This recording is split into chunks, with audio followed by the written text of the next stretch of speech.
ప్రతిసారి వినాయక చవితికి ఏమవుతుందంటే వినాయక చవితి నిమజ్జనానికి రోడ్లు వేస్తారు. నిమజ్జనం ముఖ్యం కాదు, ఫస్ట్ వినాయకుని విగ్రహం కొంటాం, ఇది రావాలి, రోడ్డు మంచిగా ఉంటేనే విగ్రహం వస్తుంది కదా. పోయేటప్పుడు ఎంత ముఖ్యమో వచ్చేటప్పుడు అంత ముఖ్యం. కాబట్టి ఈసారి దాదాపు ₹1,00,00,000 మా మేయర్ గారు, డిప్యూటీ కమిషనర్ గారు మొత్తం ప్యాచ్ వర్క్ అంతా కూడా టెండర్ పెడుతున్నారు. వినాయక చవితి కంటే ముందే ₹1,00,00,000 వినాయక చవితికి ఏర్పాట్ల కోసం ఇవాళ మొత్తం కంప్లీట్గా ప్యాచ్ వర్క్ చేస్తున్నారు.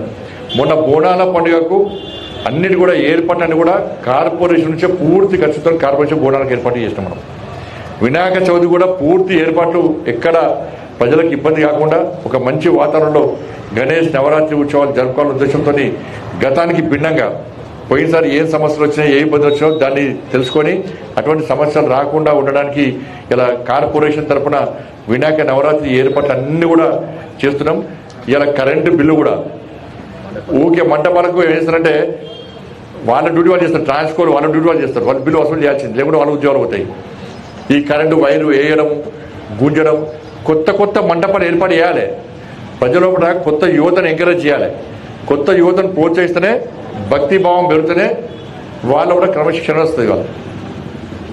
కాబట్టి వినాయక మంటపాలు ఎన్నెన్న పెట్టండి, కానీ ట్రాఫిక్ ఇబ్బంది లేకుండా ఇలా ప్రజలకు ఇబ్బంది కాకుండా ఇవాళ మనం వినాయక మంటపాలు ఏర్పడండి. వినాయక మంటపాలకు అయ్యేటువంటి కరెంటు బిల్లు కూడా మొత్తం కూడా వారే కడుతున్నారు. ఫ్రీ కరెంట్ సరే, వినాయక మంటపాలకు ఫ్రీ కరెంట్. కరీంనగర్ కార్పొరేషన్ పరిధిలో ఏదైనా ప్రతిసారి ఇవాళ చందాలు కూడా ఇవ్వనిస్తలేరు. చందాలు మన గల్లీకి 3 వినాయకులు అయిపోయినాయి. పోటీ పడి వినాయకులు పెడతారు, మంచిదే, కానీ కొట్లాడుకోవద్దు. పోటీ పడి పూజలు చేయాలి, ప్రజలందరినీ భాగస్వామ్యం చేయాలి. ఆయన అది చేస్తుండే ఇది చేస్తుండే కాకుండా చేయాలి. కానీ వినాయక మంటపాలు ఎక్కువైతున్నాయి కాబట్టి, చందాలు తక్కువ వస్తున్నాయి కాబట్టి, కొత్త యువత అంతా కూడా వినాయక మంటపాలు ఏర్పాటు చేస్తుంది కాబట్టి ఈ కరెంటు బిల్లు కానీ మంటపాలు ఏర్పాటు కానీ అన్ని ఖర్చు బాగా వస్తుంది కాబట్టి కొంచెం బర్డన్ తగ్గించడానికి ఈసారి వినాయక మంటపాల ఖర్చు కూడా వాళ్ళ మేయర్ గారు, డిప్యూటీ మేయర్ కలిసి డిసైడ్ చేసింది కాబట్టి నిజంగా వారు కూడా కరీంనగర్లో అందరి తరఫున వారు కూడా కృతజ్ఞతలు. కరెంటు బిల్లు కట్టాల్సిన అవసరం లేదు ఈసారి వినాయక మంటపాలకు మొత్తం వాళ్ళు కట్టారు. నిమజ్జనం కూడా అన్ని ఏర్పాట్లు అన్ని చేస్తున్నాం, ఎక్కడ ఇబ్బంది కాకుండా చూస్తున్నాం.